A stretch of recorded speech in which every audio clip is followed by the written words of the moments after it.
Être sur le fil, ne pas sentir le vent pousser, le temps tousser, le sang couler, le sens dévié, les jambes passées. C'est dans le passé que le présent se fait un futur, mais c'est pressant.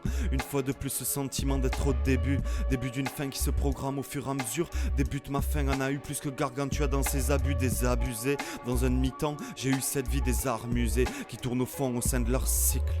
Être sur le fil et ressentir l'âme s'emballer, le cœur parler, le corps aimer, les yeux briller, prêt à y aller, prêt à donner un coup de jeune sur le contenu comme un coup de vieux une fois de plus, car à chaque fin suit un début, des espoirs dessinés, destinés à délivrer nos désirs, des mesures et déguster des délices d'humanité. Nos mains usées se tendent dans le noir, se souvenir au début qu'on avait désespoir, être sur le fil et se sentir en équilibre, se sentir libre comme un peu ivre, comprendre un risque un peu stupide, comme une stupeur cerne nos yeux, on se rend compte devant, derrière, au-dessus, en dessous, chacun s'accorde, et dans cet ordre, comme un désordre théâtral, derrière chaque porte, la solitude est le seul mal, le silence si brutal étouffe tous les vides, alors couper le fil, juste pour se sentir vivre, être un apesanteur où le vent me caresse, où le temps me confesse que les sens sont censés, qu'on les rend insensés, à trop vouloir forcer, à trop s'imaginer ou à trop se dessiner. Quelle est ta destinée si tes cycles se ressemblent? Si tu montes, tu descends, mais chaque fois que tu te mens, en quoi être sur le fil t'est-il si nécessaire?